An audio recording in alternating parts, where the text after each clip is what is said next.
Desde que nací, he tenido el mejor padre que uno se puede imaginar.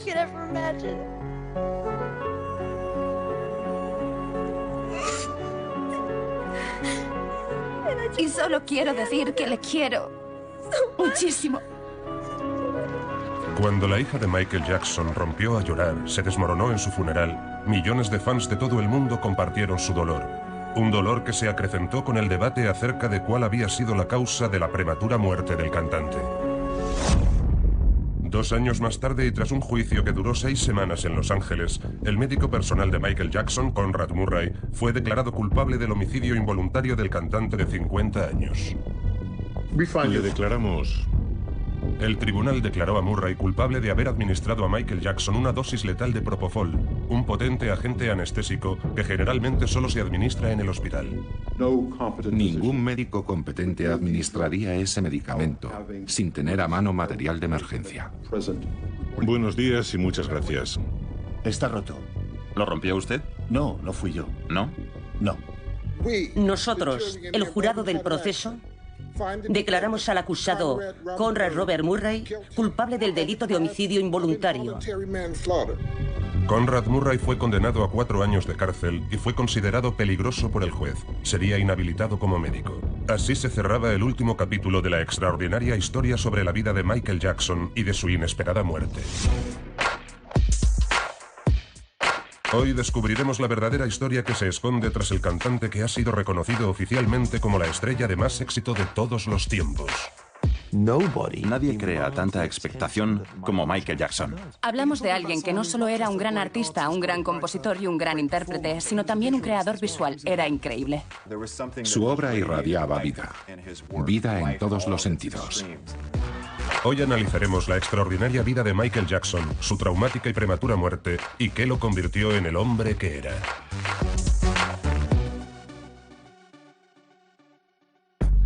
En los últimos 40 años, ningún artista ha sido tan respetado o tan injuriado como Michael Jackson, probablemente la estrella del pop más famosa de todos los tiempos.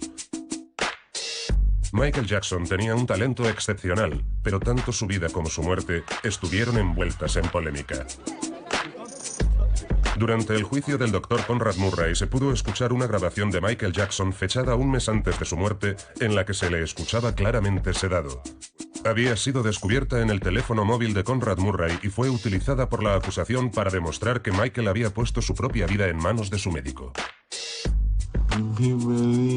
Cuando la gente salga de mi concierto, quiero que diga, nunca en la vida había visto algo así. En su alegato final, la acusación afirmó que el médico había causado la muerte del cantante el 25 de junio de 2009 por una negligencia, privando así de un padre a los hijos de Michael Jackson y de un genio al mundo entero. El alegato de la defensa de que Michael Jackson era un adicto a los medicamentos y que había provocado su propia muerte al administrarse una sobredosis de propofol fue descartado. Por supuesto que creo que su muerte podría haberse evitado si hubiera tenido un buen médico, pero creo que estaba en las manos erróneas. Mis compañeros de profesión se quedaron de piedra cuando se enteraron de que Michael había estado tomando aquel medicamento, porque ellos no permitían que nadie lo tomara fuera del hospital. Tomarlo en casa era jugar a la ruleta rusa. El Dr. Murray violó los aspectos más básicos de la relación médico-paciente. Una negligencia flagrante. Alguien como Michael Jackson debería haber tenido un médico en condiciones. Con el Dr. Murray en la cárcel, la rabia de algunos acerca de qué había pasado en las últimas horas de vida del cantante se mezcló con una sensación de alivio al conocerse que las sospechas de que éste se había quitado la vida habían sido descartadas. Tenía muchas razones para vivir. Para empezar, no lo habría hecho por sus hijos, que lo eran todo para él. Es totalmente inconcebible que Michael se haya suicidado. No cabe duda de que a pesar de su temprana y trágica muerte, la leyenda de Michael Jackson, el hombre que pasaría a ser conocido como el rey del pop, estaba predestinada a pervivir en el tiempo. Así pues, ¿por qué la contribución de Michael Jackson a la música, al baile y a la moda, y su tan aireada vida privada, lo convirtieron en tal fenómeno global? Michael Joseph Jackson nació en la ciudad industrial de Gary, en Indiana, el 29 de agosto de 1958 y fue el séptimo de 9 hermanos. Su padre, Joseph Jackson, trabajador de una planta siderúrgica, supo ver el talento musical de sus hijos y decidió montar un grupo de música compuesto por Jackie, Jermaine, Tido y Marlon. En 1963, cuando Michael tenía tan solo 5 años, también se unió al grupo. Joe hacía mucho hincapié en la disciplina y estipuló un estricto régimen de ensayos para Michael y sus hermanos. Las innumerables horas de ensayos apenas les dejaban tiempo para disfrutar de otras actividades típicas de su edad. ¿Has conocido a Joe? He hablado con él varias veces. ¿Y? Bueno, es el padre de Michael. Pero no se parecen en nada. Son como el día y la noche. Si uno echa un vistazo a su vida, puede comprobar que había sido soldador en una ciudad muy pobre del centro de Estados Unidos y que se vio lanzado al estrellato a través de sus hijos, mientras que Michael es todo lo contrario. Cuando Michael hablaba de la relación con su padre, la calificaba de turbulenta. Joe estaba tan obcecado con que sus hijos alcanzaran el éxito que si en los ensayos titubeaban en una nota o se equivocaban en un paso, las reprimendas físicas podían ser muy duras. El propio Michael habló de los terribles castigos que les propinaba su padre. La palabra era paliza. Solía contar que su padre se sentaba con un cinturón en la mano a observar cómo ensayaban, preparado para pegarles si se equivocaban en algo. Pero también afirmaba que era un genio por haberles inculcado la disciplina necesaria para realizar actuaciones tan ágiles sobre el escenario. Yo creo que Michael era una persona muy sensible. Y si bien algunos padres son realmente estrictos, hay niños que son capaces de soportar esa severidad y otros a los que eso les afecta enormemente. La gente reacciona de diferente manera a ese tipo de abusos y creo que a algunos de sus hermanos no les afectó tanto psicológicamente como a Michael. A él le afectó mucho y aunque a lo largo de su vida siempre creyó que su padre le había alentado y animado, sintió que nunca le había tratado como a un hijo. Cada vez que hablaba de su padre se le cambiaba la cara. Se le notaba que todo lo que tenía que ver con su padre le creaba tensión. Estaba claro que le había hecho mucho daño. El propio Michael decía que de niño le habían hecho trabajar demasiado, pero al mismo tiempo recordaba cuánto se había divertido cantando y bailando. Solía hablarme de su niñez y lo hacía abiertamente. En cuanto a la relación con su padre, lo que la gente no sabe es que había perdonado a su padre por parte del daño que le había causado y que hacia el final de su vida la relación con él era bastante buena. Creo que Michael perdonó gran parte de las cosas que habían pasado tantos años atrás. Creo que si Joe no hubiera hecho lo que hizo, no habría existido Michael Jackson como tal. No soy de los que señalan a su padre con dedo acusador. Cogió a una familia muy pobre, supo ver el talento y se lo ofreció al mundo. A los 8 años, Michael se había erigido en el vocalista principal del grupo. The Jackson Brothers cambiaron su nombre a The Jackson 5 y actuaron en numerosos locales del medio oeste de los Estados Unidos. Joe Jackson estaba completamente seguro de que podía convertir a sus hijos en estrellas. Creo que en cierto modo le descolocaba que Michael fuera claramente el hermano con más talento de todos, porque no era el hijo con el que mejor se entendía, y quizá era el que se llevaba la peor parte. Desde muy pequeño, Michael dejó claras sus destrezas y sus recursos y sorprendió a todo el público con sus bailes y su capacidad para transmitir las emociones más intensas.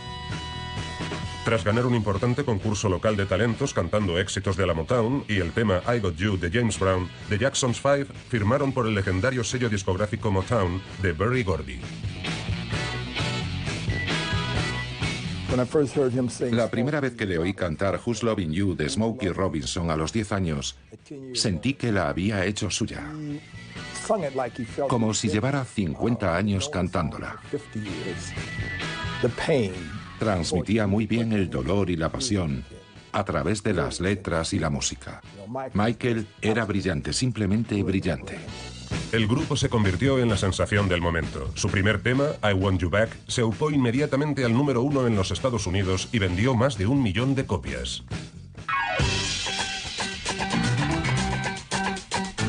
En cuanto bajabas la aguja y pinchabas I Want You Back, te quedabas sin palabras. Primero por aquel piano increscendo y luego por aquel lamento de Michael Jackson lleno de carisma. Y entonces aterriza en la primera palabra. When.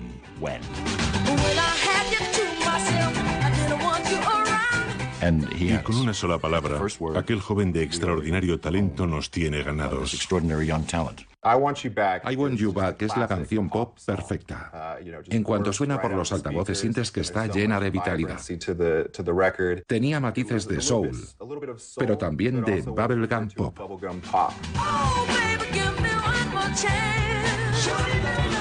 En cuanto oías la canción no podías evitar cantarla porque era muy pegadiza. Y no solo porque fuera pegadiza, sino por la manera tan perfecta de cantarla, de aquel jovencito acompañado de sus hermanos. Te preguntabas, ¿cómo lo hacen?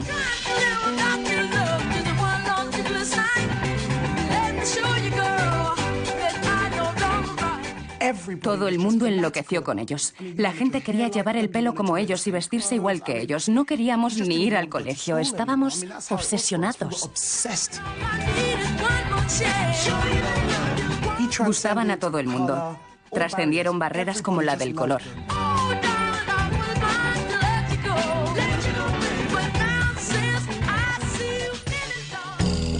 Michael, el más pequeño de los hermanos y líder del grupo, tenía solo 11 años, pero el sello discográfico aseguraba que tenía tan solo 9 años para que despertara aún más ternura. The Jacksons 5 plasmaron la tan manida paradoja de las estrellas infantiles, una combinación de vitalidad infantil con unos increíbles pasos de baile. Estaba claro que Joe, el padre, les había inculcado la necesidad de llamar la atención tanto por su aspecto como por su música. Y qué duda cabe que aquel enorme peinado a lo afro también ayudó, igual que las coloridas camisas y los pantalones de pata de elefante. Eran auténticos y se convirtieron inmediatamente en un referente cultural. El fenómeno Jackson se propagó por todo el país y menos de un año después de su debut, The Jacksons 5 se hicieron un hueco entre los nombres más importantes de la música pop. Sus primeros 4 singles alcanzaron el número 1 en los Estados Unidos y también fueron un éxito internacional. No faltan voces que afirman que aquel increíble éxito internacional se debió principalmente a Michael, a su extraordinaria y versátil voz y a sus ágiles pasos de baile. Aunque Michael era muy joven, era muy sensible. Quizá porque era el hermano más pequeño y porque había sufrido los malos tratos de su padre, como luego se ha sabido. O quizá porque era muy solitario, como él ha dicho. El caso es que maduró antes que muchos niños y por eso podía cantar con tanto sentimiento las letras. Michael era un niño muy maduro. Tenía mucha capacidad para innovar y todo lo hacía bien. Gracias a la experiencia de ser una estrella infantil, entabló amistad con Mark Lester, que se había labrado un nombre como actor en la película de 1968, Oliver. Michael empezó a los 5 años, igual que yo. Así que no paraban de compararnos. Obviamente la fama de Michael era infinitamente mayor que la mía. Pero como ambos habíamos estado en el candelero desde muy pequeños, solíamos compartir recuerdos de nuestra niñez. Estábamos en Estados Unidos cuando empezaron a salir las revistas para adolescentes, entre ellas Tiger Beat y 17. Había 4 personas que solían copar las portadas.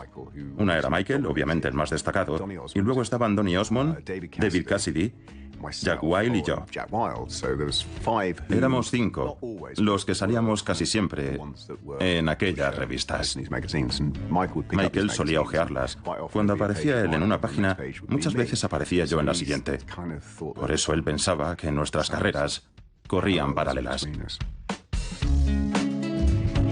Michael me dijo que le había gustado la película Oliver, que había sido su musical favorito y que lo seguía siendo.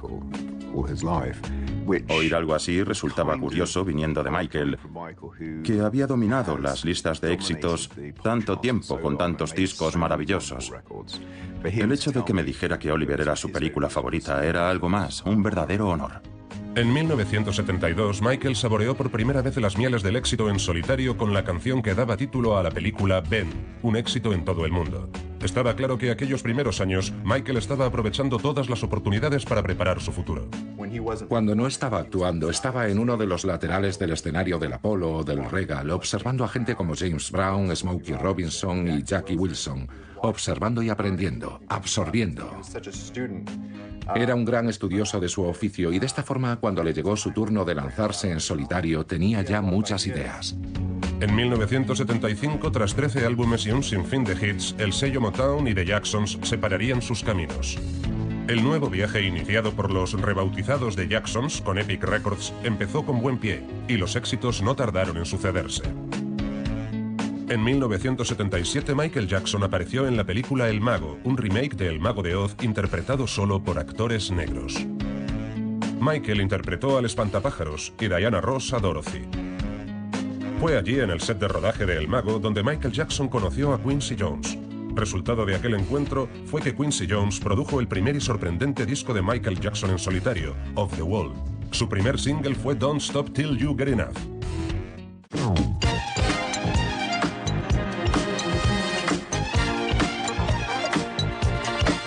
Don't Stop Till You Get Enough entró directo en el número 1. Tiene mucha energía y desde el punto de vista rítmico es muy compleja, es increíble, una obra de arte.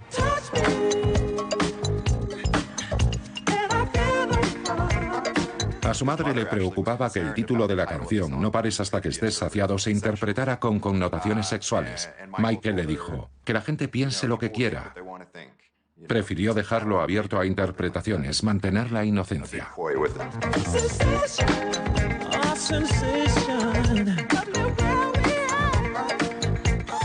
Don't Stop Till You Get Enough se convirtió en un verdadero punto de inflexión para Michael Jackson porque venía a corroborar su independencia del grupo. Y entonces salió el vídeo de la canción. Y es imposible olvidarlo, porque únicamente aparecía él, vestido de traje, bailando.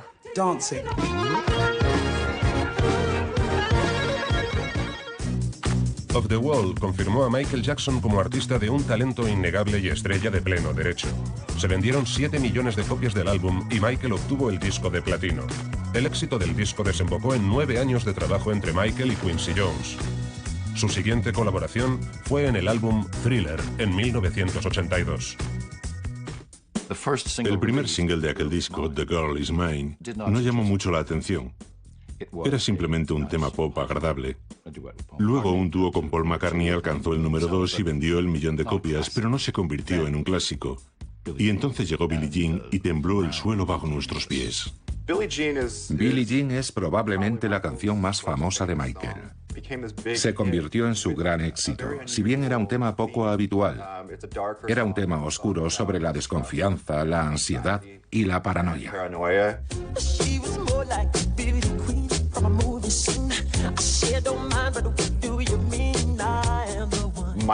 Michael empezaba a escribir canciones que, aunque invitaban a bailar, al mismo tiempo exploraban sentimientos que él tenía dentro. La historia de Billie Jean tenía que ver, si mal no recuerdo, con todos los fans que iban a sus conciertos, sobre todo en la época de The Jackson 5. Michael no podía creerse la devoción de la gente hacia ellos.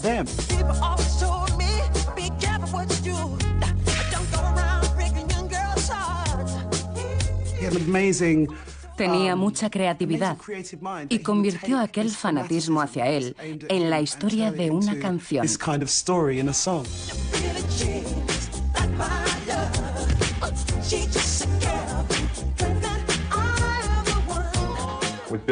Billie Jean tenía una base clásica y sobre ella sonaba la música de cuerda, creando una atmósfera especial.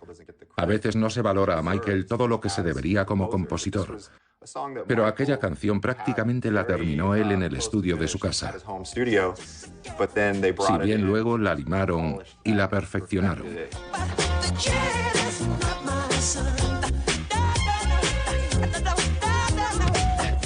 El vídeo de Billie Jean era sorprendente porque era un set de rodaje y cada vez que daba un paso se encendían las luces.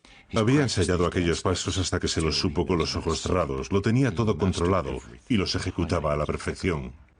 Resultaba increíble cómo era capaz de aparecer en un set de rodaje y conseguir que no pudieras despegar los ojos de la pantalla. En cuanto aparecía caminando por la calle, te hechizaba. Si lo piensas bien, la idea era muy sencilla, pero su forma de ejecutarla te hipnotizaba.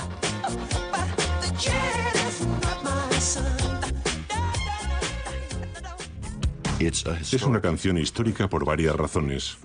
Obligó a la MTV a poner vídeos de artistas negros. Walter Yetnikoff, que entonces era el director del sello CBS Records, dijo: si no ponéis Billie Jean, despedíos de nuestros vídeos.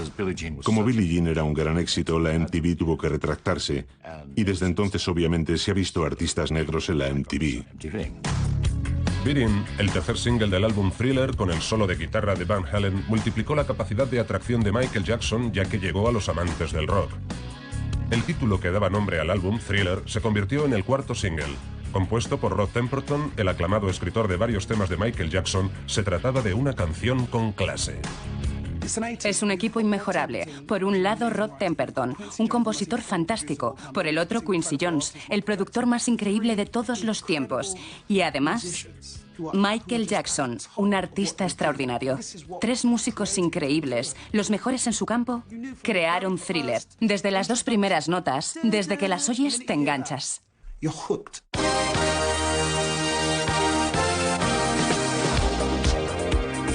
Es increíble, una intro muy potente.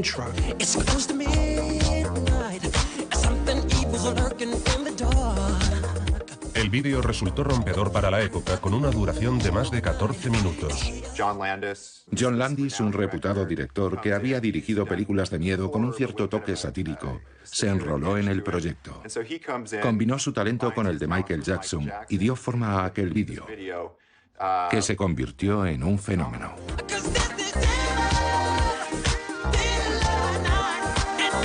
Las prótesis creadas por el artista de efectos visuales Rick Baker y una apabullante coreografía dieron como resultado un vídeo impresionante.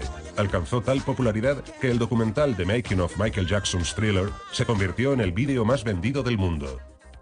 Hubo una obsesión generalizada. Ibas por la calle y todo el mundo iba vestido como Michael Jackson, con la misma ropa. Todos iban como él en Thriller. Todo el mundo era Michael Jackson. Así de grande fue aquel fenómeno.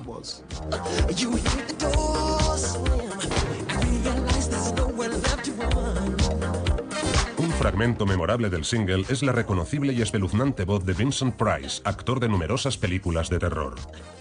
Ya habían empezado a grabar y Quincy Jones dijo: ¿y si participa Vincent Price? Michael no sabía quién era, pero cuando Quincy se lo explicó, Michael aceptó sin dudarlo. Así que vino Vincent Price y creo que lo grabaron en una o dos tomas.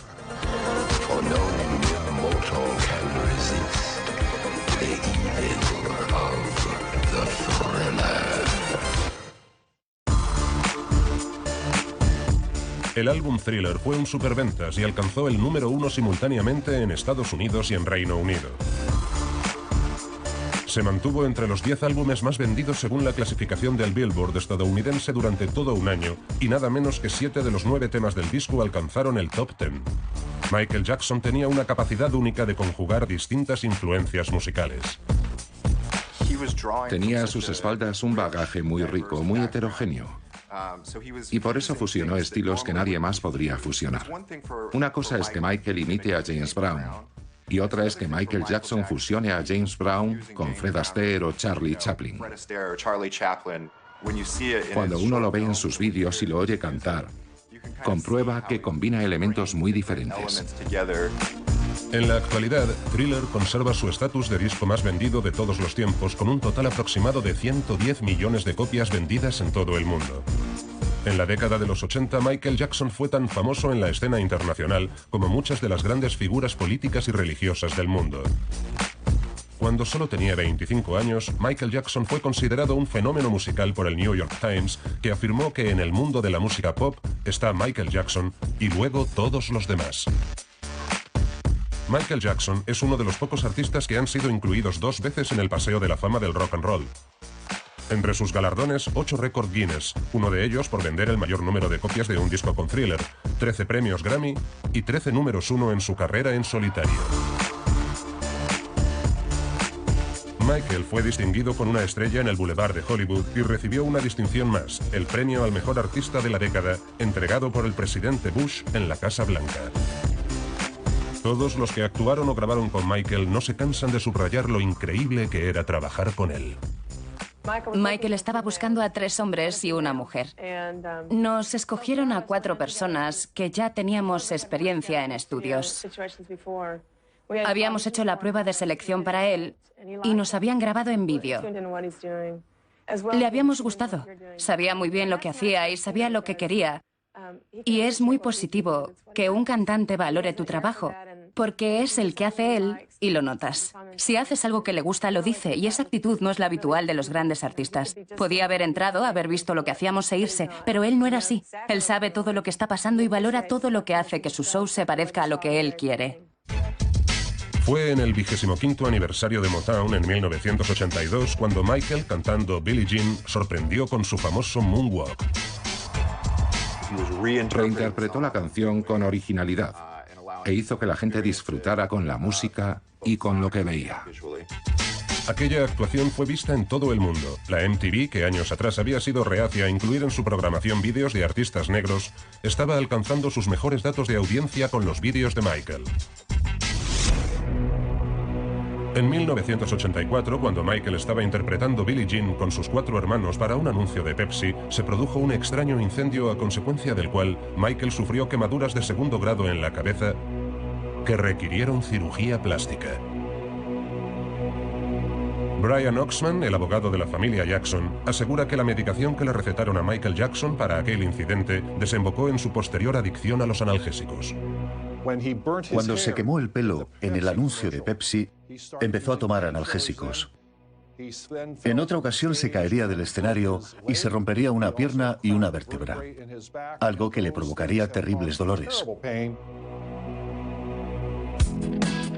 En 1987 salió a la luz el álbum Bad. Bad completa la trilogía producida por Quincy Jones.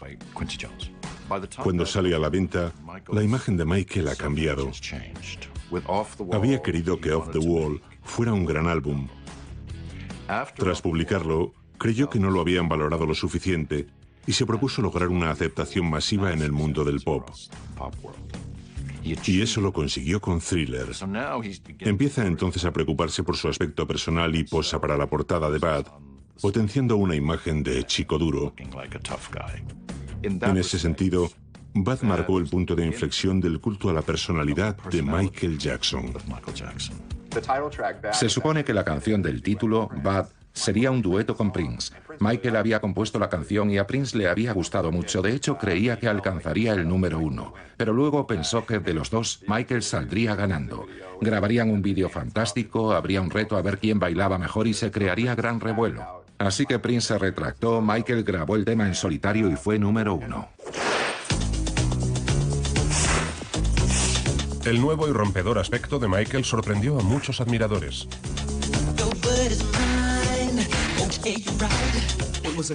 Fue un gran cambio para todos. No podíamos creernos cuánto había cambiado su imagen. Los trajes habían desaparecido y ahora llevaba el pelo rizado y con aspecto mojado y una buena chaqueta de cuero. Todo muy rockero. Nunca le habíamos visto con un aspecto tan duro. Transmitía una imagen de tipo duro.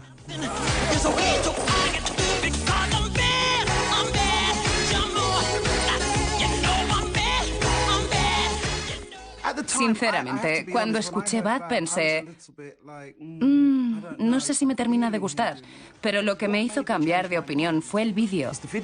Porque en cuanto lo vi pensé, Dios mío, es genial. Las imágenes en el metro te hipnotizan y para mi gusto mejoraron el tema.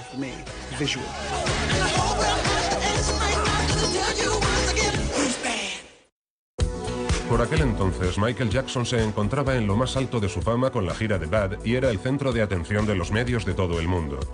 Antes de subirse a los escenarios de Reino Unido, Michael entregó al príncipe Carlos y a la princesa Diana un cheque por valor de 300.000 libras esterlinas correspondiente a las ganancias por sus conciertos en Wembley. Aquel dinero iría destinado a la Fundación del Príncipe, una sociedad benéfica a favor de los niños más desfavorecidos. Michael también le entregó a la princesa Diana 2 chaquetas personalizadas de la gira mundial de Bad, una para cada uno de sus hijos, el príncipe Guillermo y el príncipe Enrique. En 1988, Michael Jackson se imaginó, concibió y construyó Neverland, el lugar en el que pasaría la mayor parte de su vida. Era un adulto en el punto álgido de su éxito que sentía la necesidad de vivir en un enorme parque de atracciones. Bautizado por el nombre de la legendaria isla de la novela Peter Pan de J.M. Barrie, Neverland se convirtió en el parque temático de ensueño de Michael. Tenía un zoo, una gigantesca noria y otras grandes atracciones. El rancho, de 1.200 hectáreas, estaba ubicado en Santa Bárbara, California, y requería los cuidados de 54 empleados a tiempo completo. Era el sueño de cualquier niño. Michael incluso tenía como mascota a un chimpancé. Recibí una invitación para ir a Neverland. Se abrieron las puertas principales y vi un camino de ladrillos amarillos. Una combinación de Charlie, la fábrica de chocolate y Disney World. Era una vía de escape. Cuando mis hijas tenían 6 o 7 años, visitamos Neverland y pasamos allí una semana con Michael. Nos subimos a todas las atracciones, visitamos el zoo, vimos una película en el cine. De hecho, podíamos ver la película que quisiéramos. Y al final de nuestra semana allí les pregunté a mis hijas, llevamos aquí una semana, ¿qué es lo que más os gusta de Neverland? Y ambas al mismo tiempo respondieron, Michael. Era un hombre que, teniendo dinero para hacer lo que quisiera con su propiedad, la convirtió en la casa de los niños. Obviamente, había creado un paraíso para los niños. Pero no solo para otros niños, sino también para el niño que llevaba dentro. Michael invitaba a niños, sobre todo a niños enfermos, a pasar un día entero en su rancho con la esperanza de dejar recuerdos imborrables en su memoria. ¿Te gusta? Sí. Lo que me sorprendió es que Neverland estaba lleno de niños desfavorecidos de todo el mundo, montones de niños, y eso requiere una inversión enorme. Esto es para ti. Gracias. Y te firmaré una foto. A lo largo de toda su vida, Michael Jackson apoyó incansablemente las labores sociales. En 1992 creó su propia fundación benéfica llamada Heal the World, el nombre de uno de los temas de Dangerous, el álbum que acababa de publicar. Tan ciegos estamos que no vemos que nuestros niños están rebelándose contra la indiferencia, clamando contra el abandono y rugiendo contra la falta de atención. El objetivo de Heal the Kids es cambiar las cosas, intentar ayudar a que los adultos y los padres nos demos cuenta de que está en nuestras manos cambiar el mundo en el que viven nuestros hijos. Hizo una gran labor social. Era extremadamente generoso. Imposible serlo más. Los medios de comunicación se empeñaban en afirmar que su fundación se había quedado sin fondos y cosas por el estilo, como que no estaba bien gestionada. Nunca se ha hablado lo suficiente sobre cuánto ha hecho por los niños con enfermedades terminales, por los niños con cáncer. Él hizo mucho por ellos y eso casi ni se menciona. No lo subrayan en los medios y es una pena. Michael era muy desprendido. Creo que es la estrella más generosa que ha existido. Y me parece que está recogido en el libro Guinness de los récords. Es, por detrás de Bill Gates, la persona que más ha dado a los demás. Michael, para mí es un gran honor entregarte un cheque por valor de $1 millón. Este cheque representa el dinero que Pepsi Cola se compromete a recaudar en Europa este verano, con nuestros mejores deseos para Heal the World. En Estados Unidos, el tema Black or White fue el que más éxito obtuvo del disco Dangerous.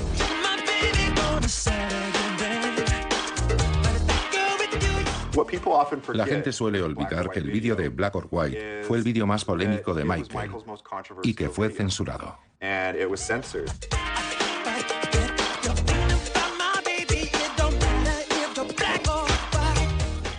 Tiene fragmentos que todo el mundo recuerda, en los que se festeja la diversidad.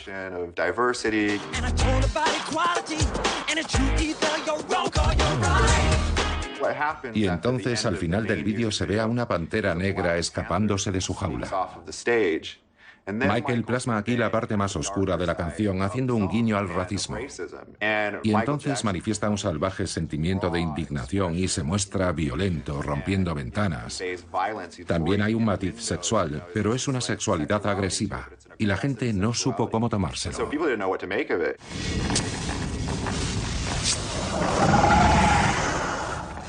La primera vez que vimos Dangerous y vimos cómo Michael había vuelto a cambiar totalmente su imagen y se había vuelto mucho más blanco, creo que todos nos preocupamos mucho. Creo que todo el mundo empezó a pensar que ya no le gustaba ser negro.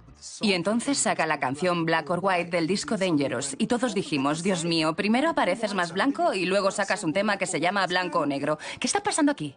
Mucha gente pensó que Michael Jackson se había estado decolorando la piel y aquella canción fue para él una verdadera declaración de intenciones, porque en el fondo estaba respondiendo a las críticas a través de su música, diciendo, ¿qué más da si soy blanco o negro? Hubo que esperar hasta mucho después, unos 15 años más tarde, para saber que tenía vitíligo, que es una grave enfermedad cutánea que consiste en que pierdes la pigmentación de la piel. Está claro que tenía vitíligo. Lo curioso es que mucha gente no se lo creyó hasta que murió, y la autopsia corroboró que sí, que tenía vitíligo. Las estrellas estaban entonces rodeadas de un halo de misterio. No es como ahora que se sabe todo sobre ellas. Se supone que un artista era alguien enigmático y supongo que creyeron que lo más apropiado era no contarle al público qué le estaba pasando de verdad a Michael.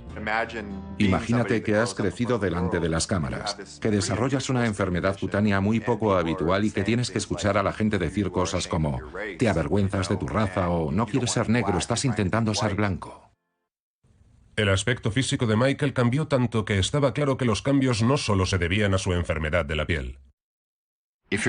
Si uno quiere entender por qué Michael Jackson se había sometido a la cirugía plástica, tiene que comprender que era un ser humano y que estaba sometido a las mismas inseguridades que tenemos todos, sin olvidar que cuando era pequeño su padre solía criticarle y eso había hecho mella en él.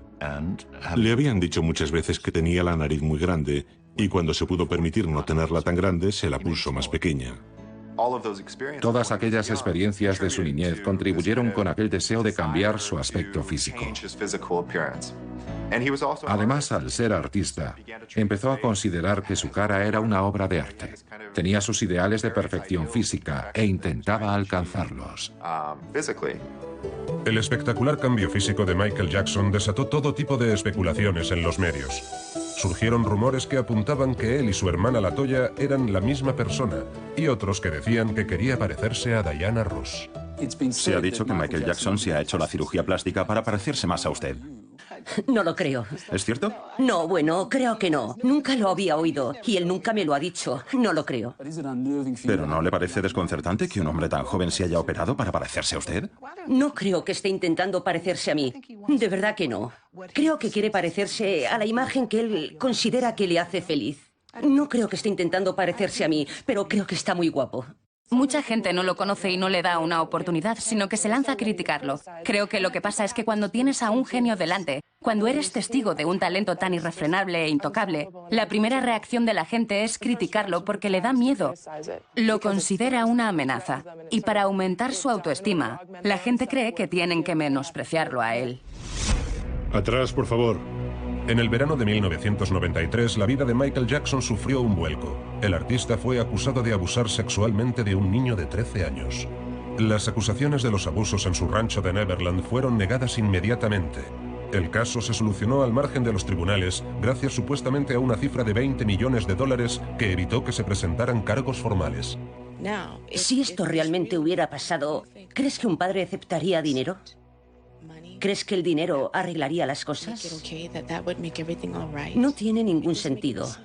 Si fuera un hijo mío, lo siento, pero me daría igual que me dieras $1.000 millones. Lo que querría sería verte tras las rejas o muerto por haberle hecho eso a mi hijo o a mi hija. Es de locos, aquella persona quería dinero, nada más. Muy poco tiempo después, en mayo de 1994, Michael se casa con Lisa Marie Presley, cuyo padre había sido uno de los pocos hombres capaces de rivalizar con la fama mundial de Michael. El matrimonio con Lisa Marie Presley fue totalmente fascinante. Copó las noticias de la prensa sensacionalista en el Reino Unido y en los Estados Unidos. La estrella más importante de la música de la última década, sin ninguna duda, se casaba con la hija de la estrella de la música más importante de todos los tiempos, Elvis Presley. En aquel momento, Michael se encontraba en medio de las acusaciones. De la noche a la mañana, la gente se empezó a preocupar por su aspecto. Estaba demacrado, increíblemente blanco y muy retocado por la cirugía y no precisamente bien. Entonces, ¿por qué la prometedora y preciosa hija de una famosa estrella iba a decidir entrar en aquel matrimonio? Alguien como Michael Jackson, la estrella más famosa del mundo, no puede ir por la calle y relacionarse con todo el mundo, ¿no? Es lógico, su círculo incluye a gente como Lisa. Creo que por eso a él le pareció lo correcto. Así ella alcanzaría la fama y la notoriedad que tenía Michael. Fue algo totalmente fascinante y creo que a día de hoy nadie sabe a ciencia cierta qué hubo entre Michael Jackson y Lisa Marie Presley. Ella no ha hablado mucho al respecto y fue un capítulo muy extraño en la vida de ambos. A pesar de las especulaciones de los medios acerca de la credibilidad de su relación, Lisa Marie y Michael alentaron públicamente los rumores y confirmaron que su amor era auténtico. El matrimonio duró poco y terminó de forma amistosa en 1996. Un año después de su separación, la relación de Michael con la ayudante de su dermatólogo, Deborah Rowe, concluyó con el anuncio del primer embarazo en común. Michael llevaba mucho tiempo queriendo tener hijos. Ya había querido tenerlos con Lisa Marie Presley, precisamente una de las razones del divorcio. Y ahora, Debbie Rowe le había dicho a Michael que ella le daría un hijo, que ella sería el vientre de alquiler que le daría a Michael lo que él siempre había querido, hijos. Poco después, la pareja contrajo matrimonio en Australia. Deborah dio a luz a un niño, Prince Michael Jackson Jr., y más adelante a una niña, Paris Michael Catherine, pero la relación no duraría. En el otoño de 1999, la pareja anunció su intención de divorciarse y la custodia plena de los niños recaería en Michael. En 2002, Michael anunció el nacimiento de un nuevo hijo, Prince Michael II, también conocido como Blanket, y todavía se desconoce la identidad de la madre.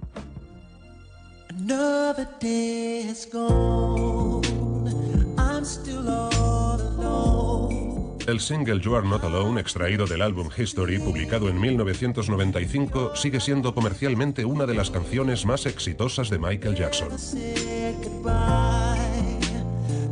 La letra de You Are Not Alone, incluida en este primer álbum publicado desde las acusaciones de abusos sexuales, relacionó los incidentes del pasado reciente de Michael con la obsesión de los medios con el artista y una sensación de aislamiento.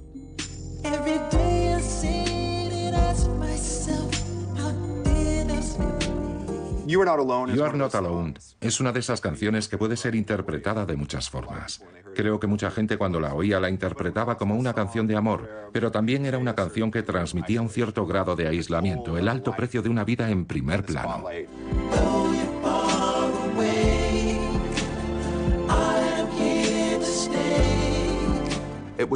Era una balada de Michael Jackson, una verdadera balada, y se convirtió en uno de sus grandes éxitos, si bien contra todo pronóstico, porque el vídeo era increíblemente extraño. Se veía a Michael Jackson casi desnudo, debajo de las sábanas, con su mujer, Lisa Marie Presley. Era un vídeo muy extraño, pero sigue siendo una de sus canciones más escuchadas.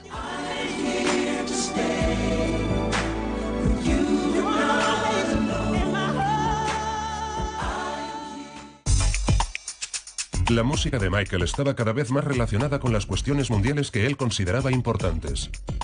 Con los discos Dangerous y History empieza a ser evidente que muchas de las canciones ya no hablan de relaciones personales ni son para bailar. Michael pasa a tocar grandes temas sociales. Era curioso, porque la publicación de History no empezó con buen pie. Fue un grandes éxitos y un álbum nuevo al mismo tiempo. Y muchos de los recursos publicitarios empleados fueron ridiculizados. Un ejemplo, Michael Jackson decidió enviar una enorme estatua de sí mismo por el río Támesis, en Londres, a pesar de continuar en medio de las acusaciones de abusos infantiles. Yo creo que History ha sido su álbum más infravalorado. Algunas de las canciones que han salido de ese disco son verdaderos iconos. They Don't Really Care About Us, Earth Song, Scream o You Are Not Alone. Era un disco fantástico, pero entonces daba igual lo que publicara Michael Jackson. Había tantas cuestiones personales rodeándolo que su música volvía a quedar en un segundo plano. Durante toda su vida, Michael intentó proteger su intimidad. Cuanta más obsesión mostraba la prensa con él, más absurdas parecían ser las historias que surgían.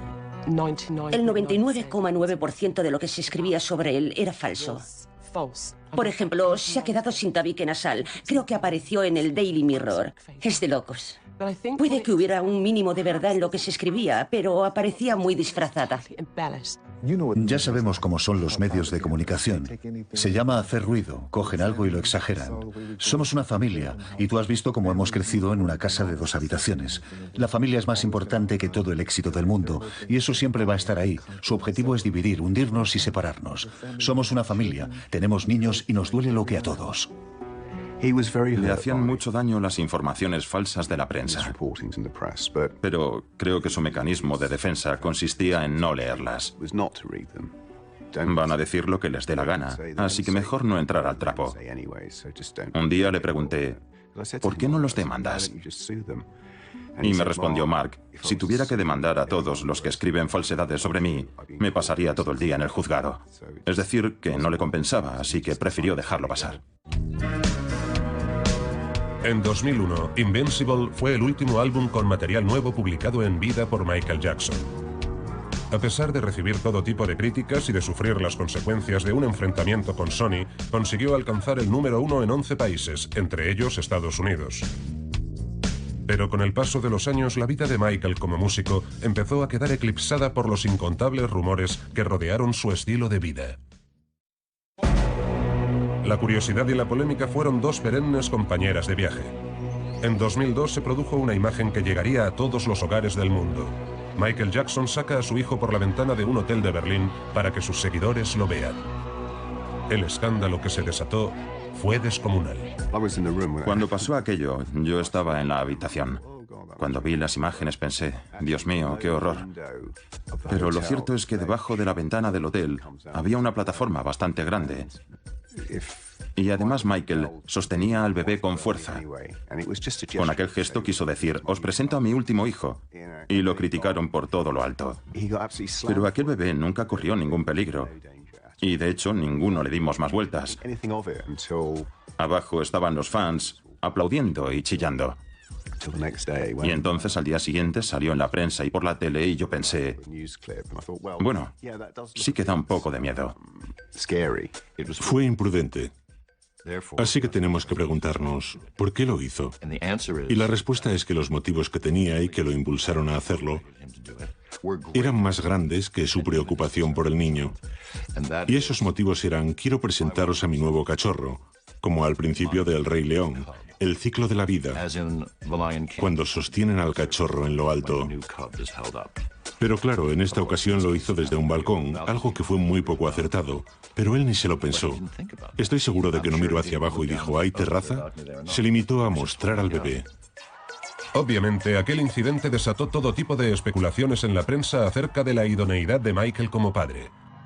Pero lo peor estaba por llegar. En 2003 fue acusado de abusar sexualmente de otro niño y esta vez sí tuvo que responder ante el juez. Cuando Michael proclamó su inocencia, desde fuera parecía estar gestionando bien la situación, pero la larga duración del juicio terminó pasándole factura. Me gustaría dar las gracias a los fans de todo el mundo. Más alto, por favor. Me gustaría dar las gracias a los fans de todo el mundo por vuestro amor y vuestro apoyo, que me llega desde todo el mundo. También a mi familia por su apoyo y a mi hermano Randy, que se ha portado de maravilla. Quiero dar las gracias a la comunidad de Santa María. Quiero que sepáis que quiero mucho a la comunidad de Santa María. Es mi comunidad. Me encanta su gente. Siempre querré a su gente. Mis hijos nacieron aquí. Mi hogar está aquí. Siempre querré a esta comunidad con todo el alma. Por eso me mudé aquí. Muchas gracias. Cuando conocí a Michael, él tenía las riendas de su vida. Y creo que se le empezaron a escapar a partir de 2003, cuando se fue hundiendo por la desesperación ante las acusaciones falsas. En las últimas semanas, los medios han publicado una gran cantidad de información desagradable y maliciosa sobre mí. Esa información es repugnante y falsa. Le quitó mucha vida. No comía muy bien, dormía muy mal. Y eso le haría envejecer unos 10 años. Por favor, no me juzguéis tan rápido. Esperad a que hable ante el juez. Me merezco un juicio justo, como cualquier ciudadano de Estados Unidos. Me absolverán y me darán la razón cuando oigan la verdad. Antes de empezar el juicio, una gran cantidad de fans ya se había arremolinado alrededor de los juzgados. Cuando llegó Michael, se subió al techo de su coche y empezó a bailar. Tenía encima una presión enorme. Era inocente de todos los cargos, eso por supuesto. Pero a veces declaran culpables a personas que son inocentes y las pruebas pueden ser volubles. La tensión de 3 meses en los que tuvo que pasar por el juzgado a diario hizo que apareciera delgado, casi anémico. Yo diría que fue lo peor que le pasó en su vida, en cuanto a su salud general y a su salud mental. Michael había intentado evitar el juicio por aquel caso de abusos sexuales. Fue su peor pesadilla. Su círculo más cercano sabía que un juicio de aquella naturaleza podía llegar a matarlo, y las consecuencias en su salud fueron muy notables. Creo que todos recordamos la imagen de Michael Jackson apareciendo en pijama en el juzgado, o directamente no acudiendo al juzgado. Se ha sentido muy incómodo durante todo el proceso. Se va a marchar a casa para recuperarse, para descansar y relajarse y volverá el lunes. Está deseando hacerlo. Esta mañana ha ido a urgencias y le han recetado unas medicinas. Regresará el lunes y os damos las gracias a todos. Un saludo a todos. Había muy poca compasión por él. El día que apareció en los juzgados en pijama, los tabloides se mofaron de él, con legañas y en pijama. Fue la primera vez que el mundo entero, o al menos el mundo de los medios de comunicación, consideró que quizá tantos y tantos años esquivando la ley, ahora le estaban pasando factura. Me gustaría decirle a todo el mundo que yo apoyo a mi hijo, que no me creo nada de lo que se ha escrito sobre él, porque yo le he criado y sé que eso son meras invenciones. Apoyamos a nuestro hermano de todo corazón y estamos a su lado. Toda la familia nos estamos organizando para ir a visitarlo. El 13 de junio de 2005, Michael Jackson fue declarado no culpable y le fueron retirados todos los cargos. No había ningún afroamericano en el jurado. Tras tantas órdenes de búsqueda, tantos meses de investigación y tantos millones de dólares, ni siquiera consiguieron una acusación de consumo de alcohol. Lo hicieron para conseguir algo, pero ni siquiera consiguieron eso. Es decir, no se demostró lo culpable que era, sino lo inocente que era, lo limpio que estaba. Registraron la casa de arriba abajo y la mujer que presentó los cargos terminaría en la cárcel por fraude. Así que Michael fue la víctima. Se cree que la ansiedad causada por el juicio tuvo graves consecuencias en la salud de Michael Jackson, y la tensión, los constantes dolores de espalda y otros achaques desembocaron en una dependencia de medicamentos con receta. Michael tenía muchos dolores y eso es indudable. Necesitaba medicarse. Pero el problema es el consumo excesivo de medicamentos. Algo que creo que le cuesta mucho controlar a todo el mundo. Y sencillamente, él fue incapaz de controlarlo. A lo largo de los años, los amigos de Michael aseguran que hicieron todo lo posible para ayudarle a superar su dependencia. Se lo advertí muchas veces. En varias ocasiones se lo dije gritando. Le dije, Michael, esto te va a matar. Michael, te vas a morir. Cuando entré en su baño, vi muchísimos pastilleros y medicación muy variada. Demerol, Paxil, Zoloft. Demerol es un analgésico y Paxil y Zoloft son antidepresivos. Cuando vi todo aquello en el baño no pensé, es drogadicto ni nada por el estilo. Lo que pensé fue, igual está enfermo, así que quise saber más y le pregunté qué le pasaba. Me respondió, no, son por rutina, va todo bien. los años posteriores al juicio por abusos sexuales y a pesar de haber sido absuelto de los cargos, Michael parece un hombre totalmente roto. Entonces empezaron a salir muchas noticias afirmando que Michael Jackson tenía problemas económicos y que su música ya no gozaba del mismo nivel de éxito. El mundo no estaba preparado para ver más allá de las excentricidades de Michael y de los escándalos que habían eclipsado su vida. Michael Jackson es un artista increíble y los artistas no siempre son normales. De hecho, algunos de los artistas más importantes son muy excéntricos y únicos, muy diferentes. Y Michael era un gran artista. Vivió su vida de forma distinta, de una forma poco habitual. Pero cuando repasamos aquellas canciones, cuando revisitamos aquellos vídeos y escuchamos de nuevo aquellos discos, encontramos un verdadero torrente de arte que se merece toda la atención. La capacidad de atracción de Michael Jackson seguía intacta. Así se pudo comprobar en marzo de 2009, cuando anunció una serie de conciertos en el O2 Arena de Londres. Londres da la bienvenida al rey del pop, el gran Michael Jackson.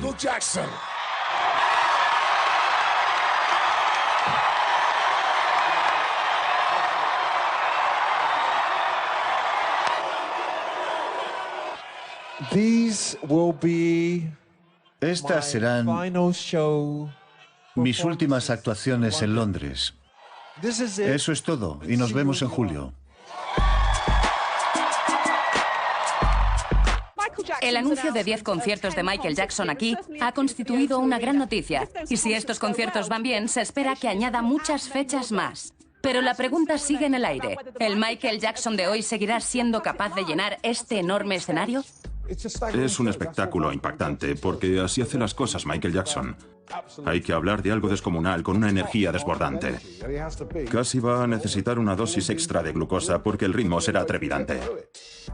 El dinero fue un factor muy importante para Michael Jackson en sus últimos años de vida. Estaba arruinado. Había vivido muy por encima de sus posibilidades.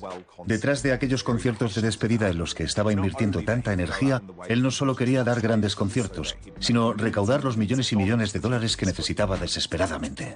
Miles de fans de todo el mundo se dieron cita en el O2 Arena para comprar las entradas, demostrando así que la capacidad de atracción de la megaestrella era más magnética que nunca. Llegamos de la parte oeste de Irlanda ayer miércoles por la mañana y desde entonces estamos en la cola.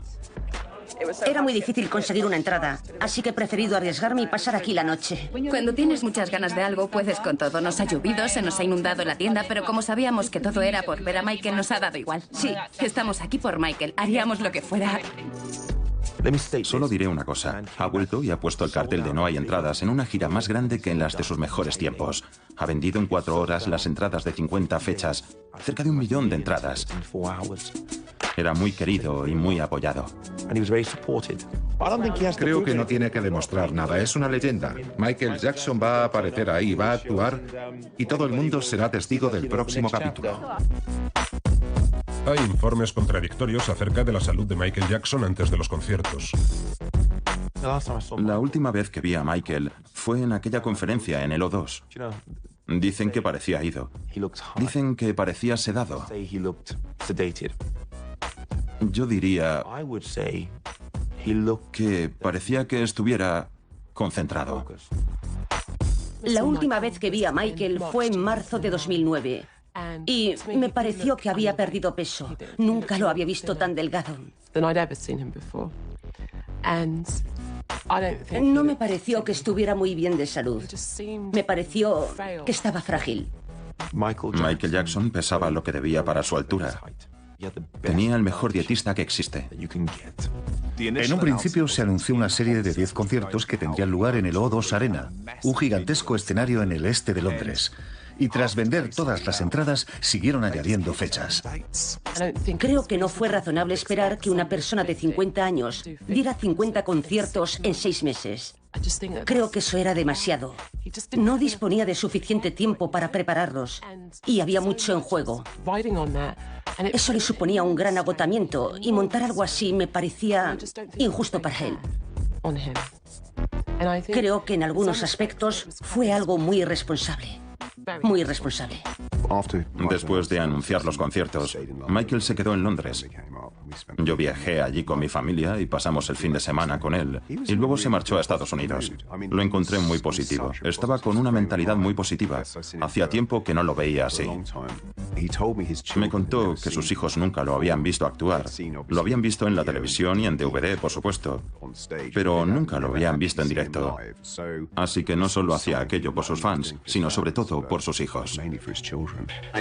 Me acerqué y le pregunté, Michael, ¿por qué ahora?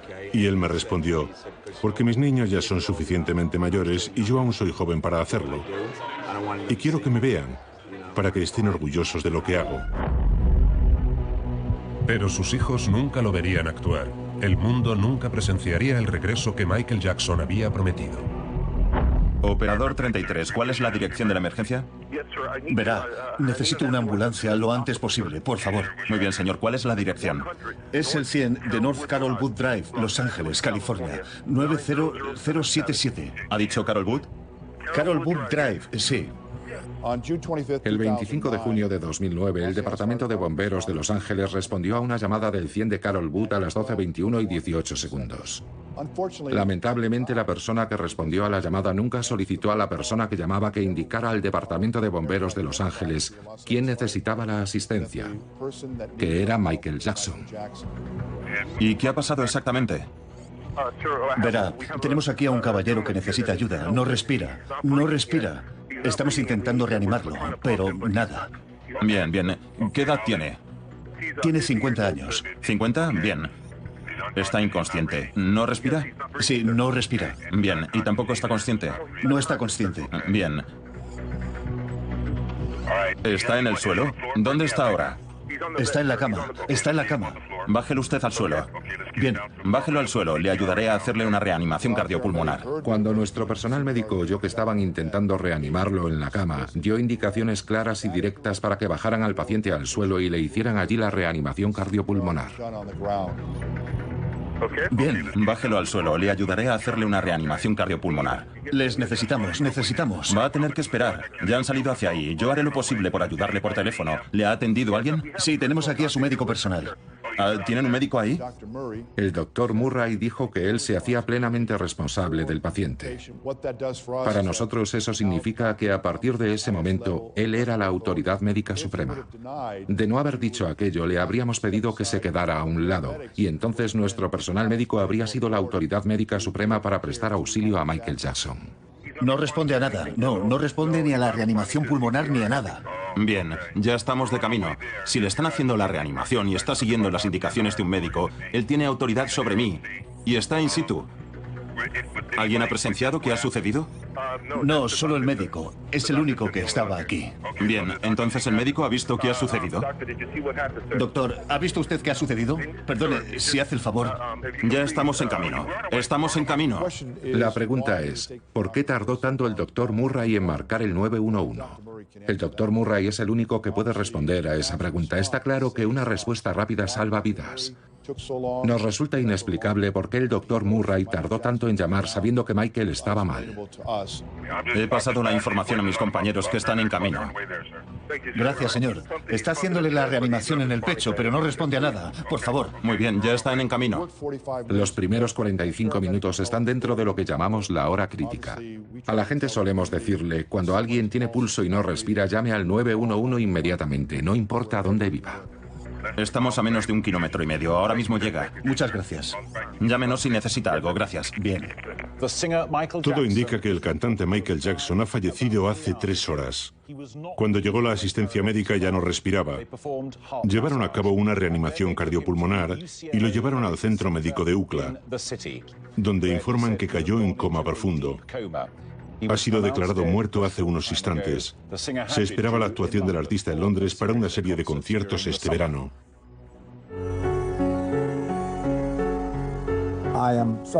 Aún estoy aturdido, en shock, por la muerte de Michael Jackson. Es como un sueño, un mal sueño. Para mí era como un hijo. Cuesta asimilar que Michael Jackson ya no está aquí. A menos que seas tan fan de Michael Jackson como muchos millones de personas, como yo, no entenderás la sensación, esta sensación de pérdida. No lo sé, no puedo parar de llorar. significaba tanto para mí. Me cuesta asimilarlo, aún me cuesta creerlo. Cuando murió Michael Jackson, sucedió algo que quizá algunas personas no se esperaban.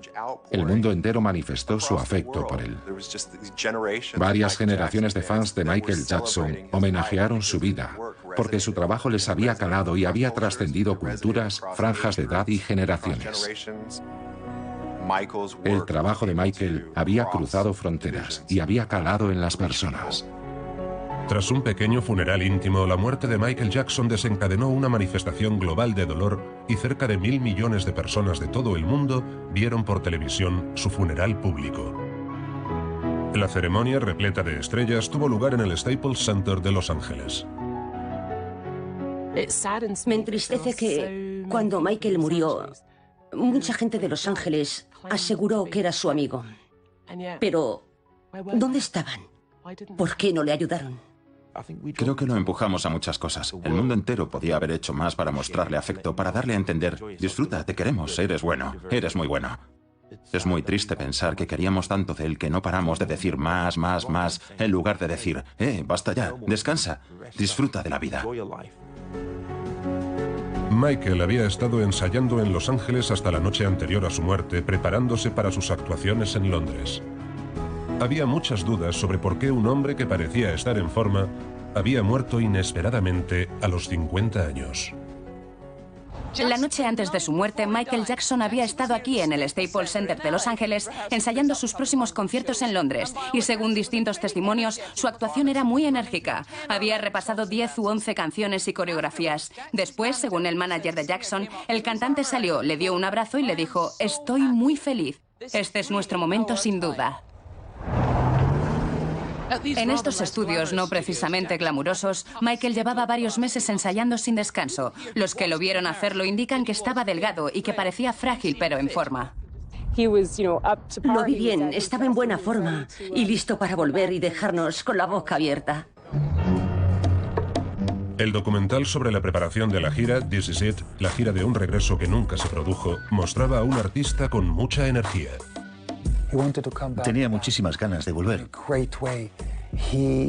Era un perfeccionista y por eso quería que los conciertos rozaran la perfección. Y eso genera tensión, eso genera ansiedad. Al parecer le había llegado a comentar a Lisa Marie Presley: «Tengo el terrible presentimiento de que me voy a morir como tu padre», queriendo decir que se iba a morir joven. Pero lo cierto es que se fue exactamente igual que Elvis, es decir, ambos con una gran cantidad de medicamentos en el cuerpo. Creo que los últimos 15 años de vida, Michael había iniciado un viaje cuesta abajo con respecto a su contacto con la realidad y la percepción de sí mismo. Lo que me sorprendió fue la publicación de la cantidad de fármacos ingeridos, algo que no habría permitido ningún médico con 2 dedos de frente. Pocas horas después de la muerte de Michael por paro cardíaco, la policía empezó a sospechar de los médicos que suministraban a Michael una cantidad continua de fármacos con receta, aunque hubo que esperar 7 meses a que detuvieran al doctor Conrad Murray y otros 18 meses antes de que fuera convocado ante el juez.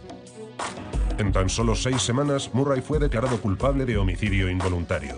Fue condenado a una pena máxima de 4 años, una sentencia que permitió en cierto modo a la familia de Michael Jackson y a muchos de sus fans dar carpetazo a la historia. Este jurado determina que la pena apropiada es la pena máxima de 4 años. No cabe duda de que el legado musical de Michael vivirá para siempre. Y coincidiendo con la entrada en la cárcel del Dr. Murray, el Cirque du Soleil se embarcó en una gira mundial por 47 ciudades para homenajear a Michael Jackson, el tributo más elaborado de todos los dedicados a la memoria del cantante, y otra prueba de que, a pesar de su complicada vida, Michael Jackson siempre será recordado por su extraordinario talento musical.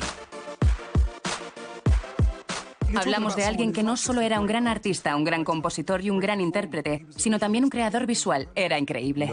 Nadie crea tanta expectación ni atrae tanta expectación como Michael Jackson. No aparece un Michael Jackson en cada siglo o cada X generaciones. Solo aparece una vez. Podemos alegrarnos por haber disfrutado de él mientras estuvo aquí y seguiremos haciéndolo eternamente a través de su música. Su obra era única, era exuberante. Su obra irradiaba vida, vida en todos los sentidos. Incluso cuando Michael Jackson cantaba algo ya muy manido, lo llenaba de vida y ese era su don.